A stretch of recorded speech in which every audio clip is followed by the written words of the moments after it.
எல்லாருக்கும் வணக்கம். நான் உங்கள் விக்னேஷ். இது உங்களுக்கு பிடிச்சமான V and data channel. Last வீடியோட கன்டினியூஷனா இன்னைக்கு நம்ம அந்த பைனரி சர்ச் அல்காரிதம் தான் பார்க்க போறோம். பட் லாஸ்ட் டைம் ரிகர்சிவ் மெத்தட்ல பார்த்தோம். இந்த ஐட்ரேட்டிவ் மெத்தட்ல பார்க்க போறோம். அதுக்கு வாங்க எல்லாரும் வீடியோக்குள்ள போலாம்.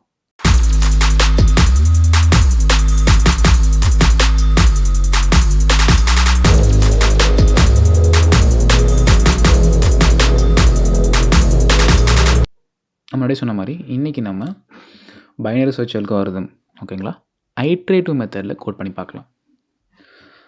அதுக்கு முதல்ல ஒரு ஃபங்க்ஷன் டிக்ளேர் பண்ணிடலாம். பைனரி சர்ச் ஐட்ரேட்டிவ் அப்படின்னு ஜெனரேட் பண்ணிவிட்டு அதுக்குள்ளே என்ன பாஸ் பண்ணலாம், ஒரு அரே பாஸ் பண்ணிக்கலாம். அப்புறம் நம்ம தேட போகிற வேல்யூவை பாஸ் பண்ணிக்கலாம்.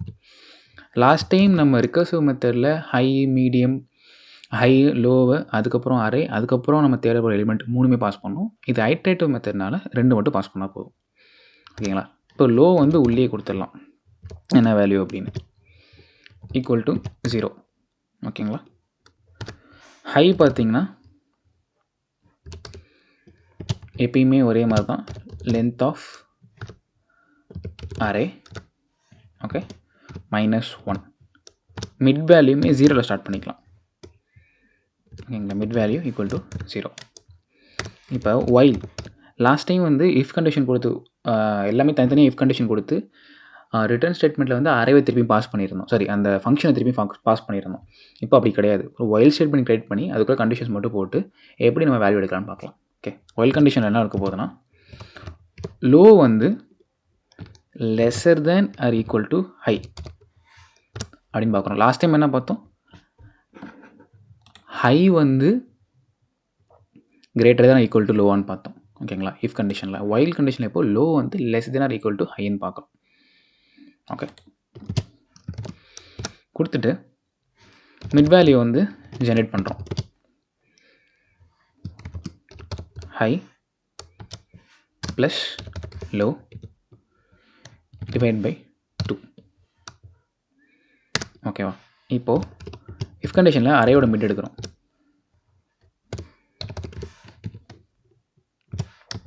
நம்மளுக்கு தேவையான வேல்யூ, நமக்கு தேடப்போகிற வேல்யூக்கு கம்மியாக இருக்கான்னு பார்க்குறோம். அப்படி இருந்தால் லோ ஈக்குவல் டு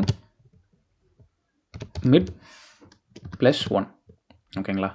நம்ம தேடப்போகிற வேல்யூக்கு கம்மியாக இருந்துச்சுன்னா மிட் வந்து லோக்கோட ப்ளஸ் 1, லோ வந்து என்ன ஆகும்னா +1 ஆயிரும். சரிங்களா. இப்போ நெக்ஸ்ட்டு எல்எஃப்ல array of mid greater than நம்ம தேட போகிற வேல்யூவாக இருக்குது அப்படின்னா என்ன நடக்கணும், ஹையோட வேல்யூ சேஞ்ச் ஆகும்.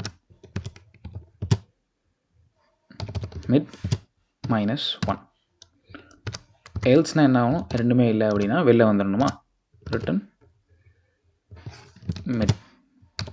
அப்போ மிட் வேல்யூ தான் நம்ம தேட போகிற வேல்யூவாக இருக்கும்.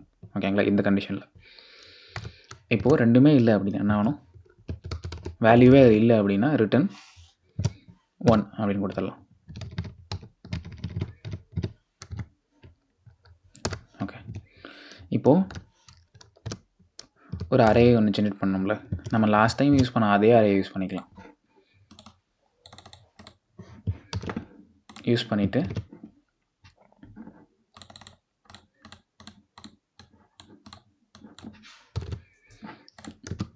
டெக்ஸ்ட் அரே வந்து இனிஷியலாக இப்போ வந்து 12ன்னு கொடுத்துடலாம். ஓகேவா. தேட போகிற வேல்யூ வந்து 12, ரிசல்ட் வேணும்ல.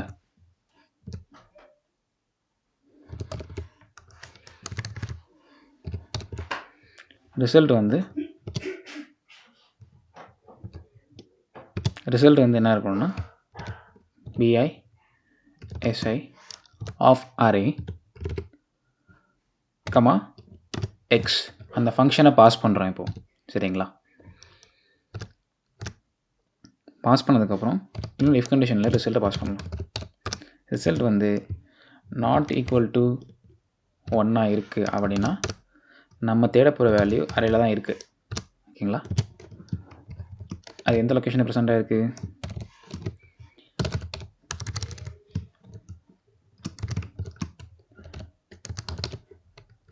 element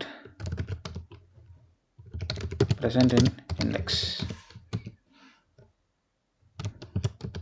string of result.